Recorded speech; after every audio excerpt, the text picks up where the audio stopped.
to retain 100% of the estate. Desdemona is countersuing on the grounds of mental and physical cruelty.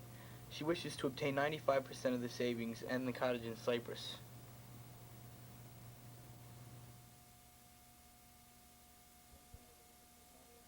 Now presiding, Judge William B. Keene.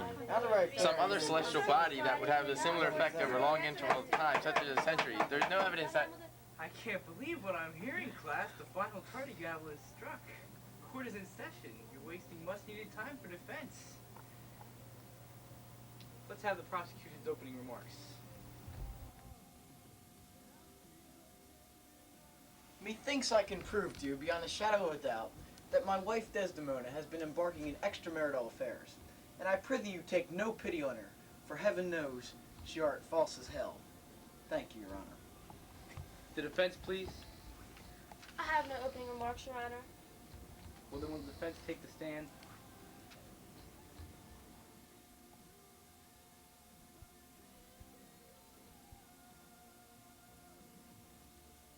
I swear.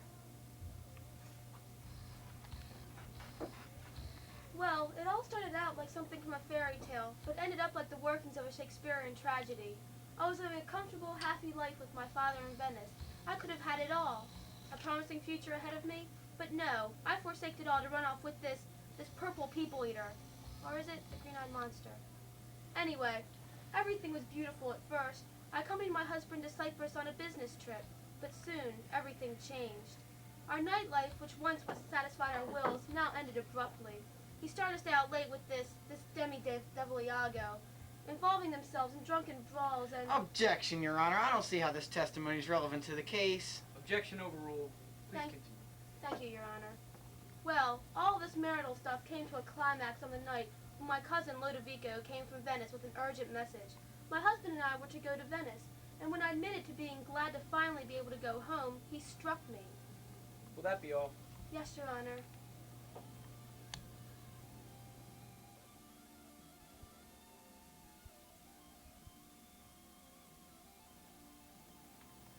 Now approaching the stand is the Moor Othello, a Venetian statesman who's suing on the grounds of infidelity on the part of Desdemona.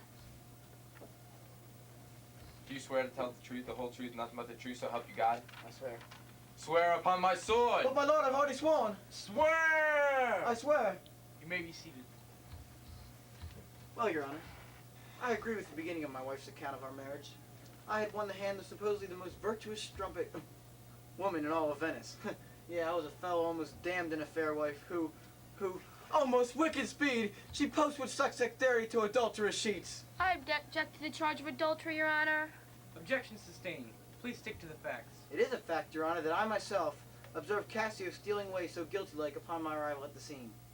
Please be more specific. Oh, Act 3, Scene 3, lines 31 and 32. Objection. That's hearsay, Your Honor. Sustained. I call Iago Estevez to the stand, Your Honor.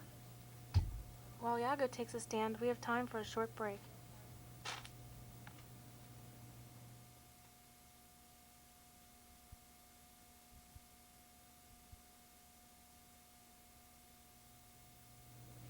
Iago, tell me what you know about Exhibit 1C, maybe? Well, first, I knew that when Othello related to me that Desdemona could not produce the hanky upon Othello's request, that something was rotten in the state of Cyprus.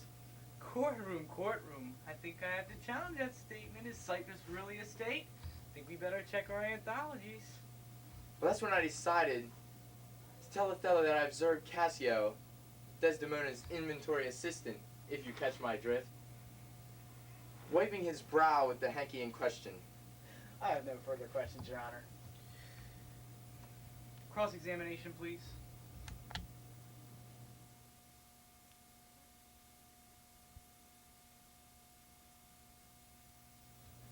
Do you know for sure exactly how Cassio obtained the handkerchief?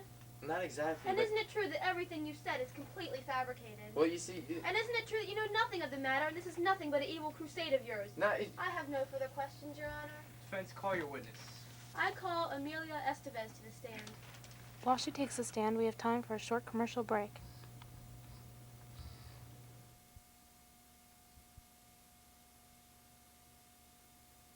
You were my handmaiden. You were with me more this courtroom. Have you seen nothing about what these people insinuate? Nor ever heard, nor ever did suspect. Yes, but I... Did I ever send you out of the way? Never. To fetch my fan, my gloves, my mask, nor nothing? Never, my lady.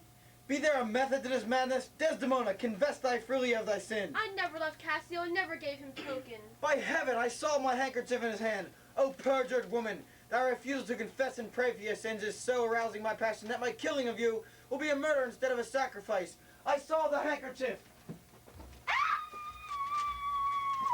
She gave it to Cassio. No, I found it and gave it to my husband, that bloody body villain, remorseless, treacherous, lecherous, kindless villain. Oh, vengeance, he begged me to steal it. No, you villainous whore! I loved her well, but not too wisely.